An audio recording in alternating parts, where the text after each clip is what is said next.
Hi, Dave Caudle here with another top tip for your career. I was asked two questions the other day. One was, I've been in my career for 20 years. Is it possible to change? The other was, my contract's coming to an end. I need to find another job in the next 30 to 45 days. Now, on the face of it, those are very different questions. But when I stopped and thought about it, I thought there's a lot of commonality between the skills that those two people need to use. And I thought it'd be really great to share those with you because they are fundamental skills that will help you to manage your career right now and when you want to move as well. All right, so it's not just for people that are moving. Now, one of the things that both of those people will need to do is really understand what all of their transferable skills are. And most of our skills are transferable. So what I've suggested to both of those people is the first step is to write down a list of all of the things that they do and think about times when they've done them, so they've got a bit of a story behind it. And then as they start to go through that story, they'll start to put out all the different skills they use, the qualities that they demonstrate when they're doing that thing. So that will help them to, in the case of the person who needs to get that next role in the next 30 to 45 days, it'll help them to clearly articulate the benefits that they bring, the skills they use, the qualities they display, and the difference they make to the organisations they've worked for. Now, the person who is moving careers, and thinking about moving careers, will also need to know that, but will need to be able to demonstrate different ways in which they've used their skills, and then go out and explore whatever options there are to decide where to go next. And one of the things that person will need to do is probably have some sort of a career brain dump to just list down all of the different options for where they might want to work, jobs they might want to do, environments they might want to work in, industries they might want to work in. And then whittle it down so there's a group of maybe 3 or 4 top choices. So they've got somewhere to focus their efforts on and do some research on. And for both of those people, the internet will play a big part. In one, the first step will be researching different industries perhaps, or different environments.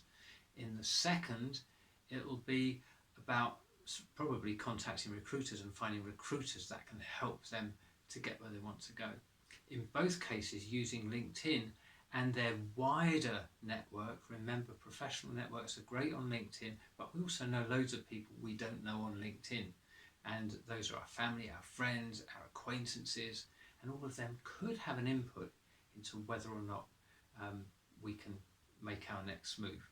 More in terms of some of them will be able to help us either explore different options or maybe even hire us directly. So using a network is a key thing. So there are 2 key skills there. The first one, understand what your own skills are, what your own qualities are, and the difference that you make. And the second one is use your network on LinkedIn and off of LinkedIn to get in contact with people that can either give you information about industries that you're thinking of moving into, or about actual moves that you can make and companies where you can potentially take your next role.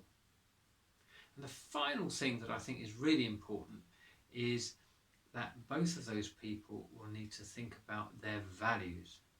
In other words, what's important to them about work, so that the person who is going for a new role in the next, say, 30 to 45 days, they're going to be going for interviews very soon, and they will need to understand what their values are, so when they get to interview, they can understand whether that role will meet their criteria for a good job. In other words, will they want to accept the role when it's offered to them? For the other person, it might be that eventually, it will be that eventually, but initially it'll be about exploring those different options and being able to understand how different options of those, maybe those 3 that they whittled down, which of those 3 is most likely to give them the things they need to feel fulfilled and happy in work. So think about how you can use that in your career. Imagine if you understood exactly what was important to you about work. Imagine if you knew exactly what all of your skills were and how transferable they were. That would make your next performance appraisal a whole lot more beneficial and more powerful for you. It makes it about you, not just about the organisation. And using your network while you're in your career, in your current role, can help you to grow in the role. It can help you to make a bigger impression. And when eventually you do want to move, you'll already have a network of people who will be able to help you. So go and have a go at those things, and I'll see you in another video soon.